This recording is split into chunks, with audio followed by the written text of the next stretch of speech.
అందరికీ నమస్కారం. నా పేరు డాక్టర్ ఆర్బి సుధా. ఇప్పుడు మనం మాట్లాడుకోబోయేది శని గోచారం గురించి.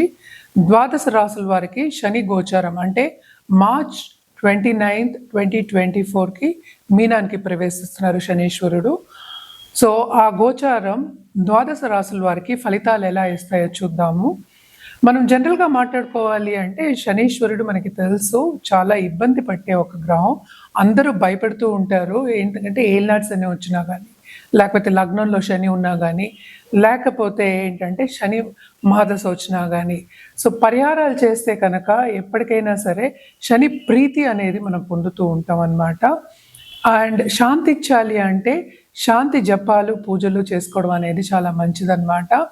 బట్ అంతకన్నా ముందు మనం మాట్లాడుకోవాల్సింది ఏంటంటే మనకి తెలుసు 9 గ్రహాలు ఉన్నాయి.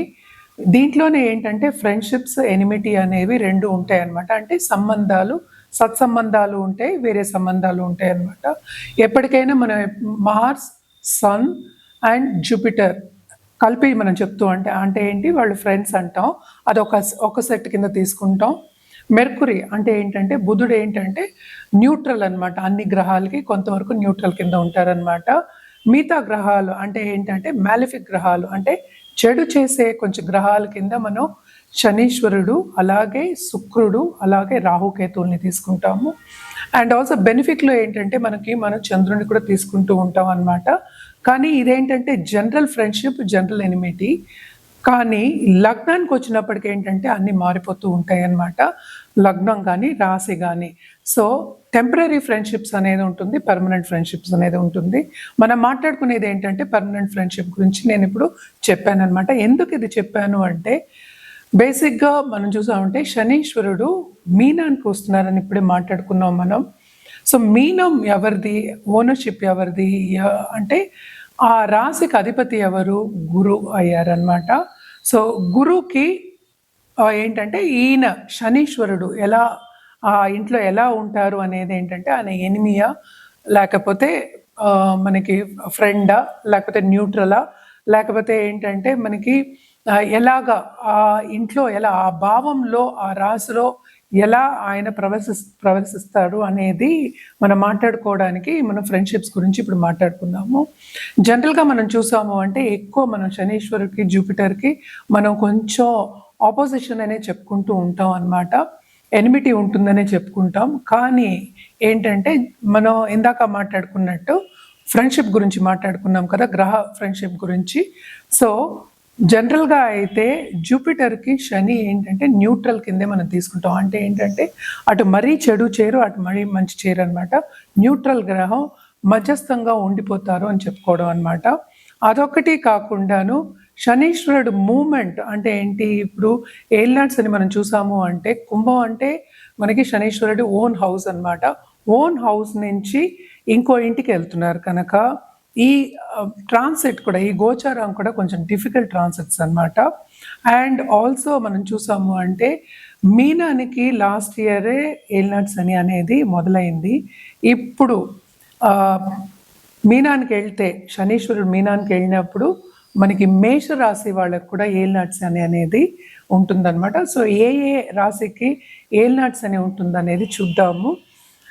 ఇప్పుడు మనం చూసాము అంటే కుంభానికి ఏలినాడ్స్ అని లాస్ట్ ఘట్టం, లాస్ట్ 2.5 years. అలాగే మీనానికి మెయిన్ ఘట్టం సెకండ్ 2.5 years. అలాగే మేషానికి ఫస్ట్ 2.5 years ఏలినాడ్స్ అని ఉందన్నమాట.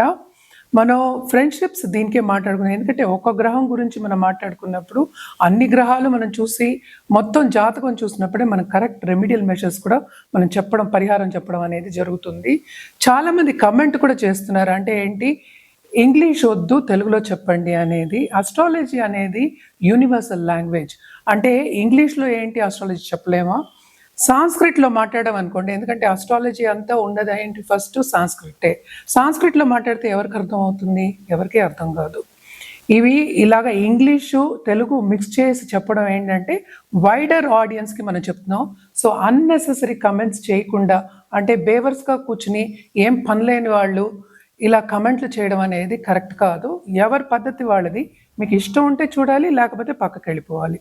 అనవసరమైన కమెంట్లు వద్దు. చాలా మంది కమెంట్ చేస్తున్నారు ఇంగ్లీష్ వద్దని. అంటే ఏంటి, తెలుగులో చెప్తేనే అది అస్ట్రాలజీయా లేకపోతే కాదా?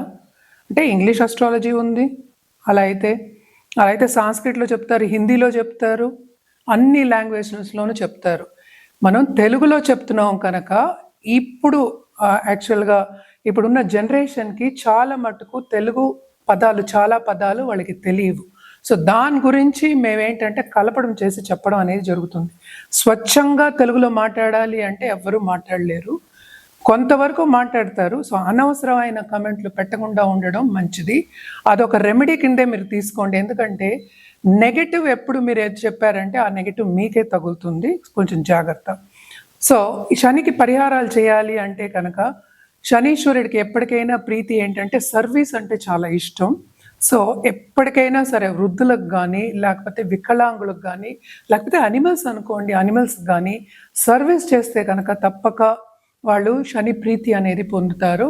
కొంతమంది ఏంటంటే యాక్చువల్గాను మరీ మీనియల్ టాస్క్ చేయడం అంటే ఏంటి, ఇల్లు ఊడవడాలు, తుడవడాలు అంటే మీనియల్ టాస్క్, అంటే సర్వెంట్స్ చేసే సర్విట్యూడ్ అంటూ ఉంటాం అన్నమాట.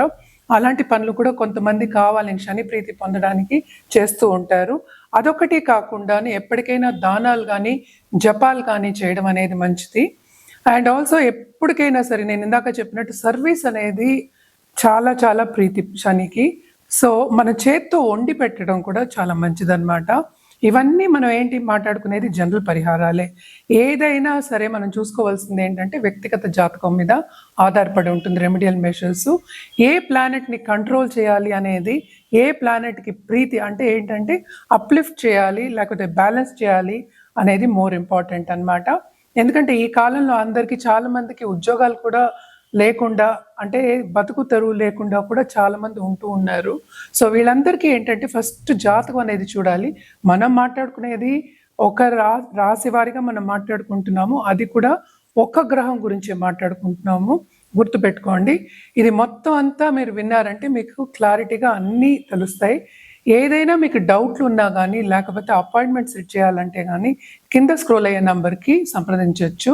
మనం ఇప్పుడు మాట్లాడకపోయేది కన్యా రాశి వాళ్ళ గురించి. కన్యా రాశి వాళ్ళకి శని గోచారం ఎస్పెషలీ మనకి March 29 అవుతోంది, మనకి తెలుసు. సో ఈ గోచారం కన్యా రాశి వాళ్ళకి ఎలా ఉందో చూద్దాము. వీళ్ళకి కూడా మిశ్రమ ఫలితాలే ఘోషిస్తున్నాయి. ఎందుకంటే 5th and 6th lord 7th వస్తున్నాడు. కొంతవరకు ఏంటంటే లక్ అనేది ఫేవర్ అవుతుంది, ఎస్పెషలీ స్టూడెంట్స్కి చాలా బాగుంటుంది. దూరపు దేశం వెళ్ళి సెటిల్ అవ్వాలి అని థాట్ వచ్చిన వాళ్ళకి, వెళ్ళి సెటిల్ అవుతాం అన్న వాళ్ళకి అందరికీ చాలా బాగుంటుంది. ఎవరైనా ఏంటంటే మనకి ఇప్పుడు కంప్యూటర్ బిజినెస్లో ఉన్న వాళ్ళకి కానీ, ఐరన్ బిజినెస్లో ఉన్న వాళ్ళకి కానీ, లేకపోతే ఆన్లైన్ బిజినెస్ చేసే వాళ్ళకి కానీ, లేకపోతే ఏంటంటే మొత్తం ఐటీ రంగంలో ఉన్న వాళ్ళకి కానీ, కొత్తగా స్టార్టప్ చేయాలి అనుకునే వాళ్ళందరికీ ఇది మంచి తరుణం అవుతుంది. ఎందుకంటే మంచి పార్ట్నర్స్ వచ్చే ఛాన్సెస్ కనిపిస్తున్నాయి అన్నమాట. దేనికైనా శ్రమ అనేది తప్పదు. బిజినెస్ చేసే వాళ్ళకి రోజు శ్రమ పడవలసిందే. శ్రమకి తగిన ఫలితం కావాలి అంటే కొంచెం లేట్గా ఇస్తాడు, కానీ కంప్లీట్గా ఇవ్వడం అనేది ఏం లేదు, నెగేషన్ అనేది ఉండదు అనమాట. సో తప్పక ఏంటంటే శ్రమ పడండి, మీకు తగిన ఫలితం అనేది దొరుకుతుంది లాంగ్ టర్మ్లో. మనం మాట్లాడుకునేది ఏంటంటే ఇప్పుడు మనం ఈ 2.5 సంవత్సరాలే మాట్లాడుకుంటున్నాము. లాంగ్ టర్మ్లో మీకు ఎప్పటికైనా సరే రెమెడియల్ మెషర్స్ చేసినా కానీ, లేకపోతే ఏదైనా పాజిటివ్గా ఏదైనా చేసినా కానీ, పాజిటివ్గా మనం ఆలోచించి ముందుకెళ్ళినా కానీ తప్పక మనకి రివార్డ్ అనేది ఎప్పుడూ ఉంటుంది. సో ఇది మాత్రం గుర్తుపెట్టుకోండి. కానీ కన్యా రాసే వాళ్ళకి ఏంటంటే ఎస్పెషలీ పార్ట్నర్స్కి, అలాగే దాంపత్య జీవితంలో ఉన్న పార్ట్నర్స్ కానీ, లైఫ్ పార్ట్నర్స్ కానీ, లేకపోతే ఇప్పుడే కొత్తగా పెళ్ళైన వాళ్ళకి కానీ కొన్ని మిస్అండర్స్టాండింగ్ వచ్చే ఛాన్సెస్ ఎక్కువ కనిపిస్తున్నాయి. కుటుంబ పరంగా అనుకూల పరిస్థితి అనేది కొంచెం తక్కువ ఉంటుంది. కానీ ఈ పిల్లలకి ఎస్పెషలీ ఏంటంటే ఈ రాశిలో ఉన్న పిల్లలు మాత్రం విస్తరిస్తారు. వాళ్ళు అనుకునేది సాధించే, అంటే వాళ్ళ మీద ఖర్చు ఎలాగో పెట్టాలి కనుక, మీరు పెట్టాలి కనుక తప్పక వాళ్ళు అనుకున్నది వాళ్ళు సాధిస్తారు అని చెప్పడం జరుగుతుందన్నమాట. అదొక సూచన. మోస్ట్ ఇంపార్టెంట్ ఏంటంటే పార్ట్నర్షిప్ బిజినెస్ ఆల్రెడీ ఉన్న వాళ్ళకి ఓకే, కానీ ఒక పార్ట్నర్ దూరం అయ్యే ఛాన్సెస్ కొంచెం కనిపిస్తున్నాయి. అలాగే ఫైనాన్షియల్ లాసెస్ వచ్చే ఛాన్సెస్ కూడా ఎక్కువ కనిపిస్తున్నాయి అన్నమాట. వీళ్ళు కూడా చాలా స్పిరిచువల్గా ఎదవుతారు, అంటే ఫిలాసఫికల్గా వాళ్ళకి థాట్ అనేది వస్తుంది. అలాగే ఏంటంటే దాని మీద మక్కువ చూపిస్తారు, దాని మీద స్టడీస్ చేస్తారు. ముందుకు వెళ్తారనమాట. వాళ్ళ నాలెడ్జ్ గెయినింగ్కి చాలా బాగుంటుంది ఈ శని గోచారం అనేది.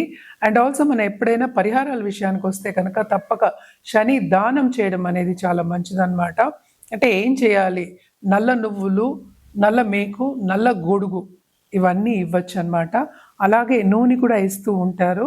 కానీ మోస్ట్ ఇంపార్టెంట్ ఏంటంటే ప్రదక్షిణ చేయడం, అలాగే శనీశ్వరుని తలుచుకోవడము, అలాగే ఓం శనీశ్వరాయ నమః అని కంటిన్యూస్గా చాంట్ చేసుకోవడం అనేది చాలా మంచిది.